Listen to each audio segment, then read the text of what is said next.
yesterday that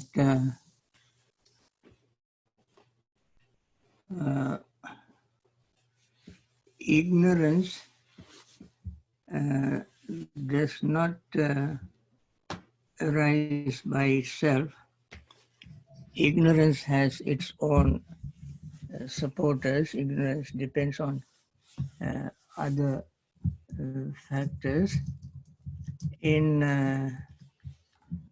Sammaditthi Sutta, in Majjhima Nikaya, Sutta number 9, Venerable Sariputta explaining the meaning of Sammaditthi, he explained it in 16 ways. Those 16 ways include Four Noble Truths, Noble Eightfold Path, Dependent Origination. All these are included in these 16 steps, starting with death, sorrow, and so on, and ending avidya, ignorance. And ignorance is supported by asava, called in Pali asava, there in English we may call influxes. Influxes is a good term, but it does not convey the full meaning of asava. Asava in Sanskrit, ashrava, means something that people make to they get numerous roots, nuts, leaves, and so on, and pound them and put into jars and pour water, bury in the ground for a while, and then take it out as then that is called ashrava, the kind of medicine. But if you use the same thing like brewing alcohol, in those days they also used that method. Once you brewed it, it gives you a very strong kick. You get almost intoxicated. Ashrava is like that in samsara. We have brewed these asavas through our eyes, ears, nose, tongue, body, and mind, through in our behavior, in our life. We brewed this, we ferment it and brew it, and then it always remains in our subconscious mind. And under asava, there is another layer of very refined defilements called anusaya. Anusaya means sleeping with. I mentioned the other day, anu means doing something or happening something together with something. Anusaya is sleeping with in the subconscious mind without much activities, almost dormant. And that supports the asava, and asava supports ignorance. Now, these are layers of defilement that support ignorance. Then anusaya, there are 7 anusayas, underlying tendencies. They are aversion or anger, or hate, then lust or greed, wrong views, conceit, uh, desire for being, and ignorance. Now, even ignorance again plays the role of anusaya. So, ignorance, when it works very strongly, it, with the help of all these anusaya supporters as a team, then ignorance can block our view, our right understanding. And therefore, ignorance does not work by itself. It has its own team of supporters. By the way, ignorance is not a person, not a living being, but it is a mental state, work in a being's mind. Then these support ignorance. Somebody yesterday asked me, what nourish the ignorance, the food of ignorance? And these are this series of underlying tendencies and influxes support, nourish, feed ignorance. And then also there are hindrances. I mention them every day. And these hindrances, greed, anger, restlessness and worry, sleepiness and drowsiness, and doubt. These are hindrances. They also support ignorance. So ignorance is not working alone. It has a lot of support from all these defilements. And then they are supported by three defilements, three roots, three other sources, which when we expand become 10. What are the three? They are, I can mention only by name now. Maybe I will explain it a little more after that part of our session. The three are the body, word, and mental. Bodily, there are three kinds of wrongdoing we commit with the body, four kinds of wrongdoing we commit with the word, mouth, and three kinds of wrongdoing we commit with the mind. So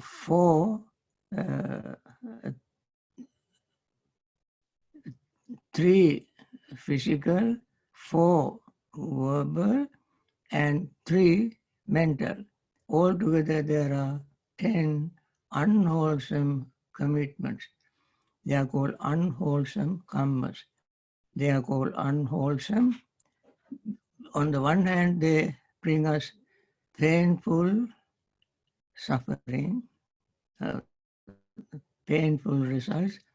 They are called suffering. The Pali word for suffering is dukkha. Dukkha means bearing with difficulty. Du means difficult. Ka is bearing. The word khanti, kama, is patience or bearing, tolerance. Du means difficult. What is what we bear with difficulty without any rest all the time is called dukkha. Dukkha.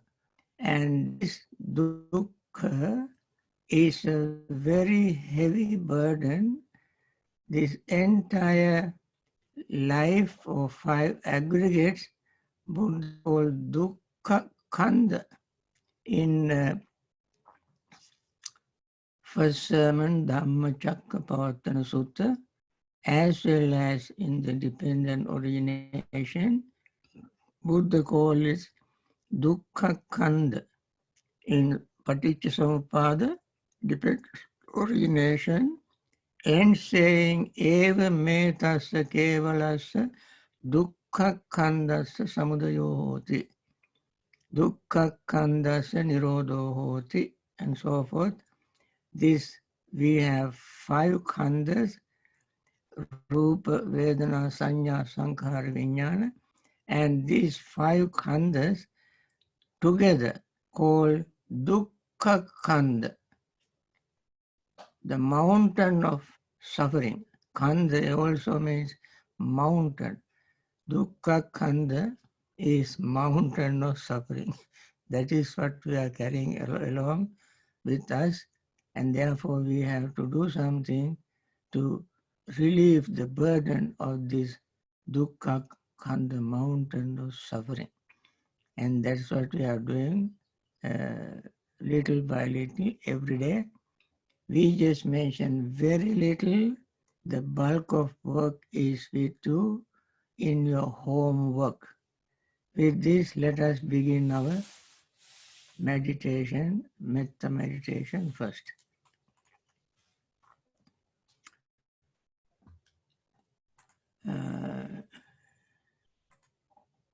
You want to share?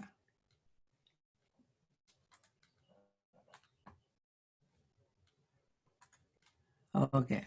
Wait 1 second. Now you can see on your screen our Metta recital, and I hope you all can recite with me, and that will be even more powerful than listening. We verbalize our metta. May all beings be happy and secure. May all beings have happy minds.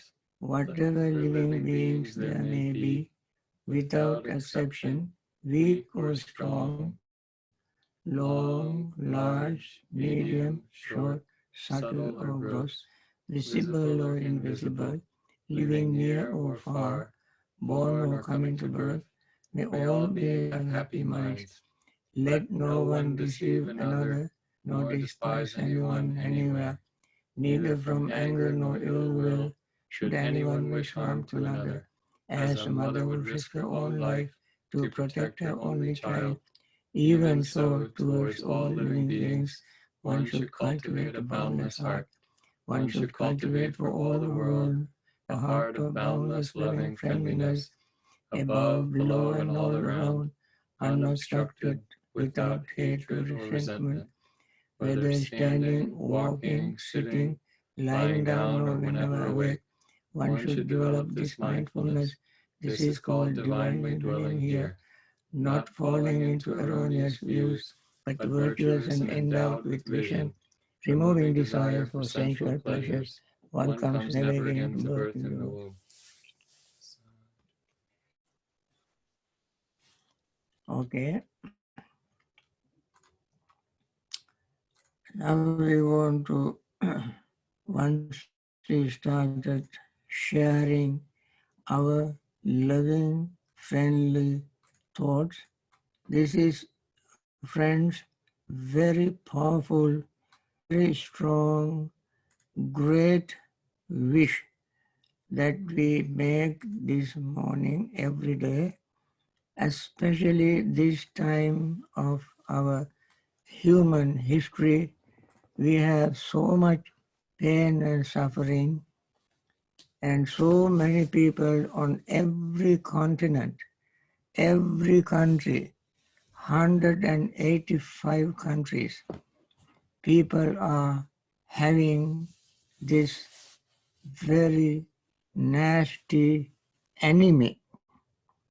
So the way to combat this enemy is to cultivate our metta and practice meditation and clean our mind, clean our heart, and we want to be healthy, peaceful, and happy as well as others. Together we can make it. Together we can be successful. Together we can help each other.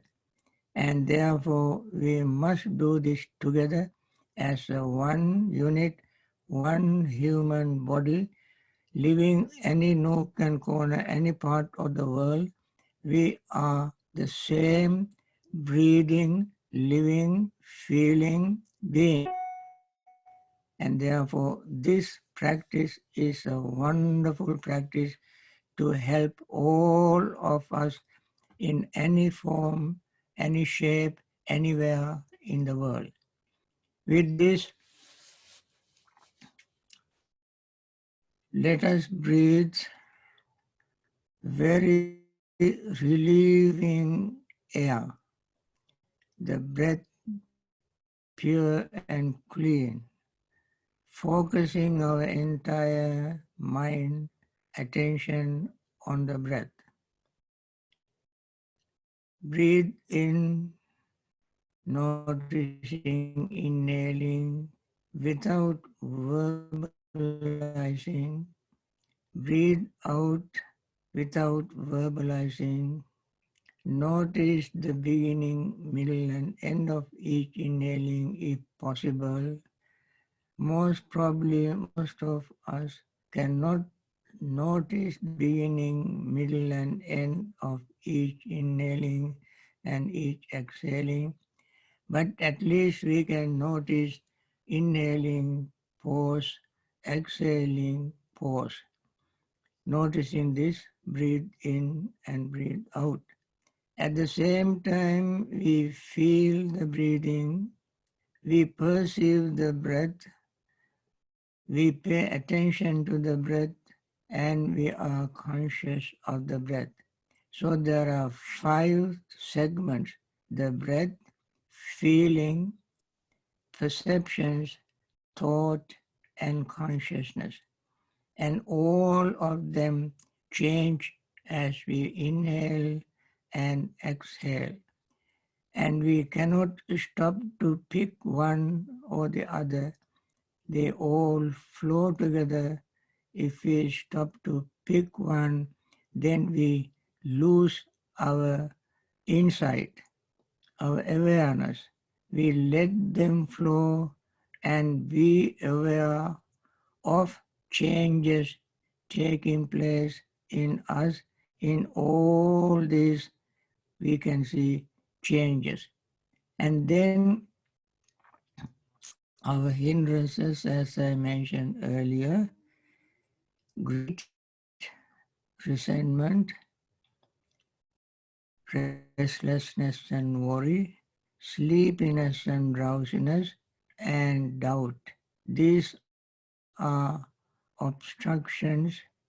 They obstruct our wisdom, understanding, and knowledge. So when we pay total mindful attention to impermanence, there are in the mind no room for hindrances to arise. All we find in the mind is impermanence. The mind is full of the awareness of impermanence.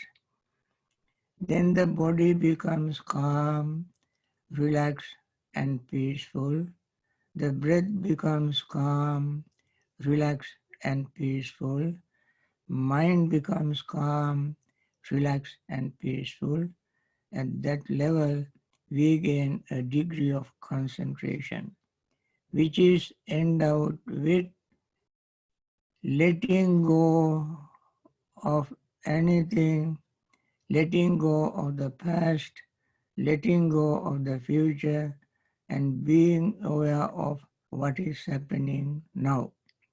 That is what is called letting go. And then we have full of loving friendliness, metta, which also is supported by compassion. These two go together. And then we have a joy, happiness, and concentration. These things happen naturally as we pay total, undivided attention to our breathing. And with this, I let you all join me and meditate in silence without using words.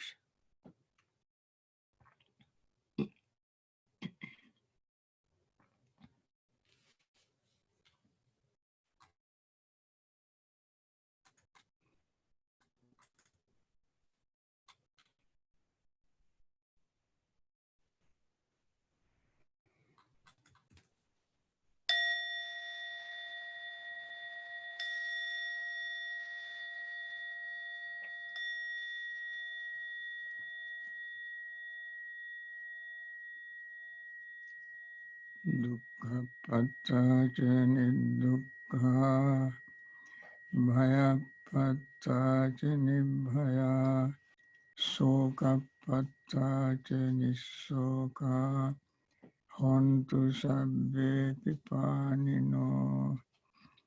May the suffering be free from suffering. May the fear struck be free from fear. May the grieving be free from grief. So to all beings. This is once again, I must say, the very earnest wish that we all must cultivate, and particularly at this time. This virus is spreading leaps and bounds without any control all over the world, and many die, many are sick, and their relatives, friends, parents, children suffer, all dependents suffer. It is very devastating enemy of humankind. So we all together in one voice, one body, one make one wish that they all be free from this virus, return to their regular life, live long in good health. This is our earnest wish, just like any other day. Now, I want to continue my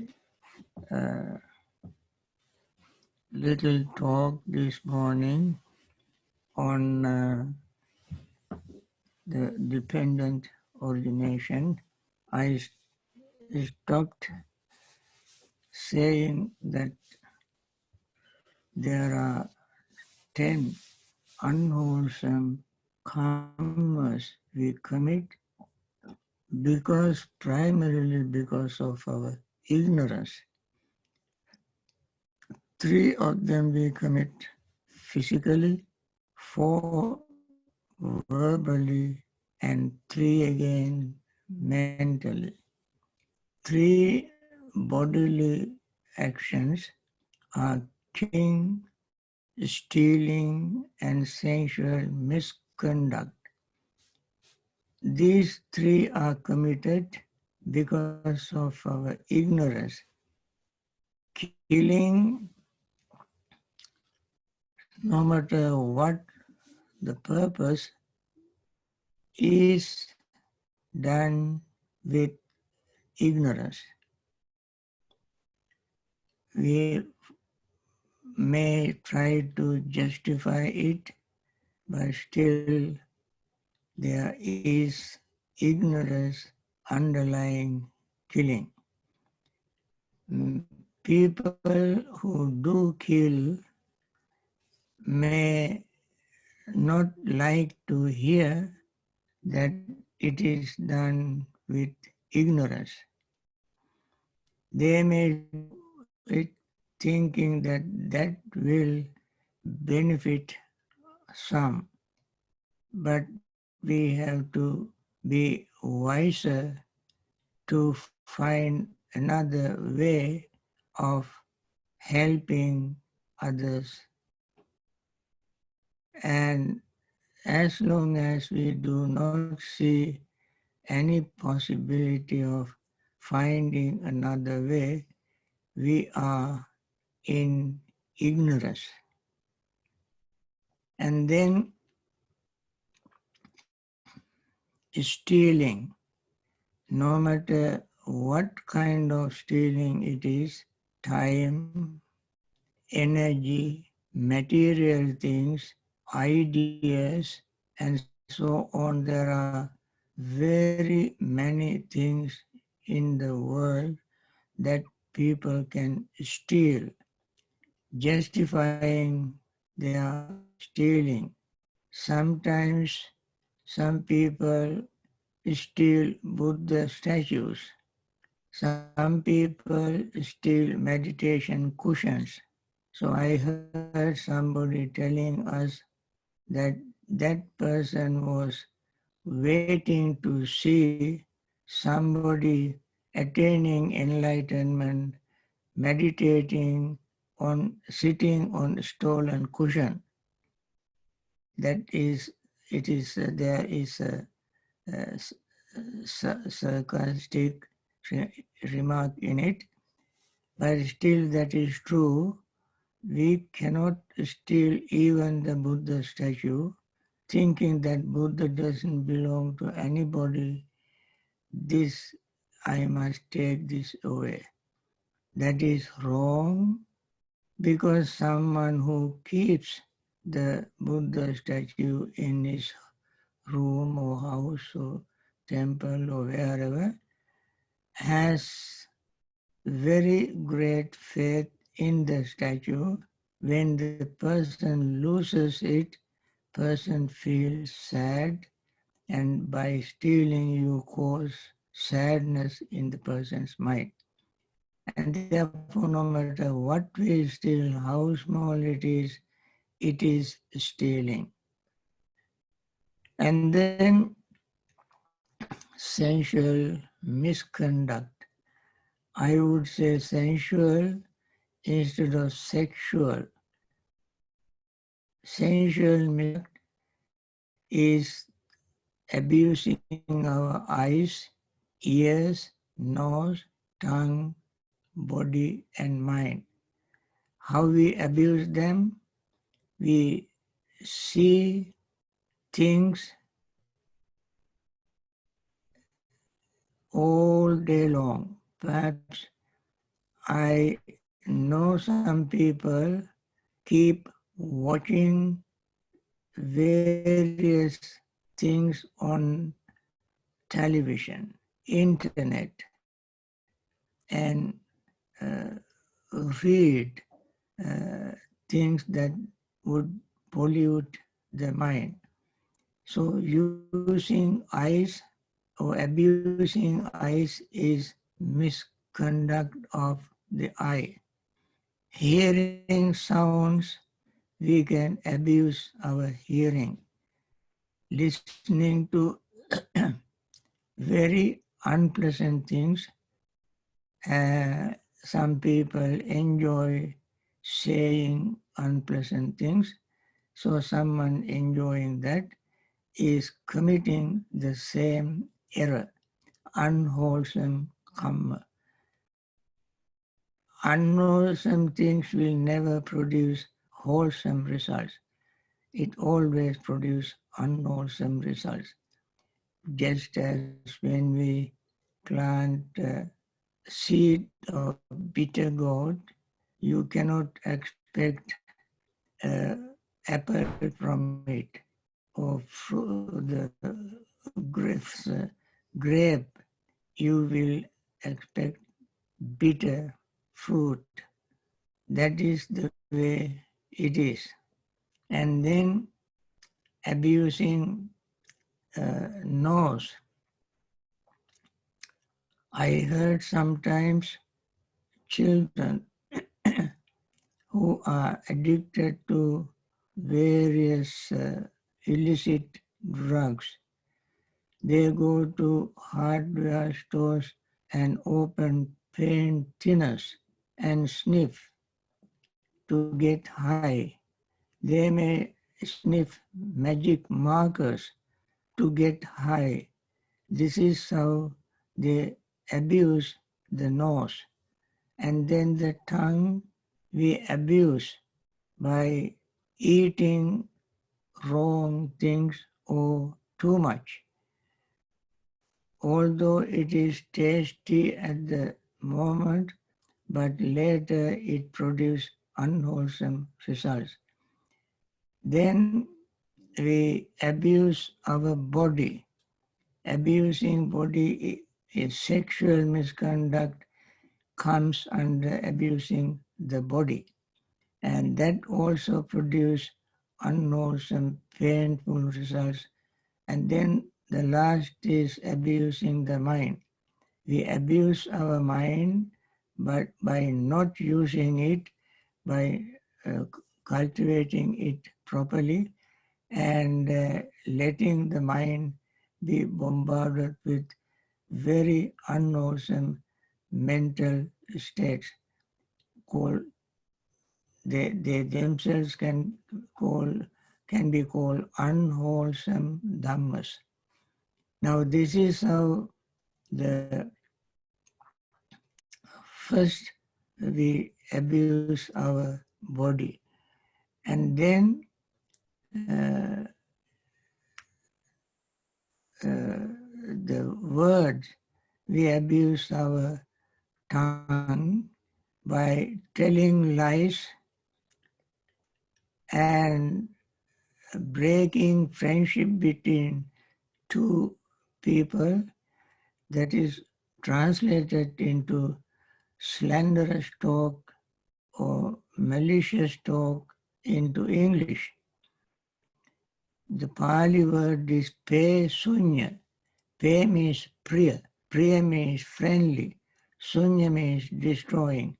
Destroying the friendliness between two people by using our tongue, words, uh, making them unfriendly by using their tongue.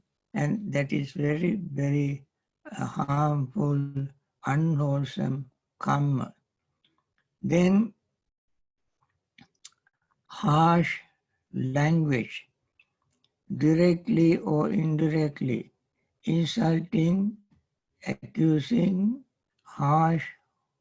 using harsh words. That also is not very skillful way of using our words. And then we may use useless words, which in Pali called sampapalapa. Sampapalapa sounds like blah, blah, blah, blah, blah. That is what many people like to do without any meaning, any sense, just simply want to kill time, waste time by using unskillful words.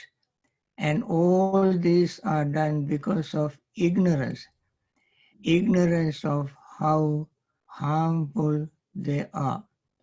And then the last category is the category of mental karma, unwholesome mental karma. That is abhijja. Abhijja means intense greed. There are two words. One is avijja with V. This one is abhijja, Bhijja, abhijja, meaning the intense greed, covetousness. Covetousness or greedy for others' property. What somebody has, you have, you wish to have it for yourself, and that would cause even stealing. So this number one, mental karma. The second, vyapada. Vyapada means hatred or anger, or vyapada means revengeful, very strong mental states that causes a lot of suffering to people or beings, hatred. And then the last of this category of mental karma is wrong view. As I mentioned the other day, wrong view is far more dangerous than poison of snake poison that can hurt oneself, hurt others, and that can destroy their future, not only this life, but even future life, and make it very hard for that person to get out in samsara. So that eventually all this becomes underlying tendencies and influxes. I mentioned influxes are called asava, and I mentioned asava means that which you brew for long period of time in samsara and in this life, keep harping on the same theme, bringing so many unwholesome thought in the mind again and again. The one who steals keep thinking stealing, and that he perpetuate the stealing, thought of stealing. And all these 10 can turn into anusaya, underlying tendency, and asava, influxes, to support our ignorance. So the ignorance is not working alone. Ignorance is so powerful, it gets support, power from these unwholesome thoughts, words, deeds, unwholesome karmas, and unwholesome influxes, and so forth. They become eventually influx, anusaya, underlying tendencies to support ignorance. And therefore it is not very easy to uproot ignorance, because we have nourished the root, supported, fed it all alone in our samsara. And therefore that leads the mind to develop our fetters. Perhaps tomorrow I can talk about fetters a little more in more detail, and in Mahasatipatthana Sutta we mention in the Dhammanupassana, mindfulness of Dhamma section, in the fourth part of mindfulness, we mentioned that one knows senses, sensory objects and how hindrance, fetters arise. Chakkuncha pajanati, rupecha pajanati, yangcha tadupayam patichu pajit sangyojanam. One knows the eye, knows visual objects, and how fetter arises combining these two. This we explain later, maybe tomorrow. And for now, I think this may be enough for today's talk on dependent origination. Friends, dependent origination is so profound, deep, powerful. Buddha reprimanded even Venerable Ananda, who said it was easy and simple because it is so deep. So anyway, for this morning, this is enough.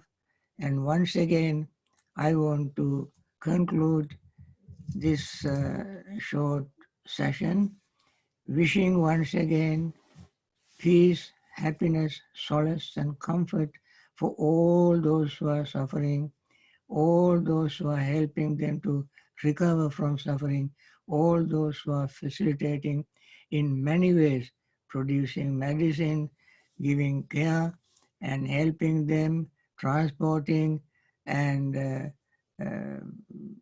talking to them. I know some people are even chanting. People pray in mosques, churches, synagogues, and temples. They pray for them. All of them. This may be the only time, perhaps in human history, that all of us come together to do something to help all these suffering people and get rid of this common enemy called COVID-19. And therefore, we all are very happy that we do whatever little we can to help these people. Thank you for joining, and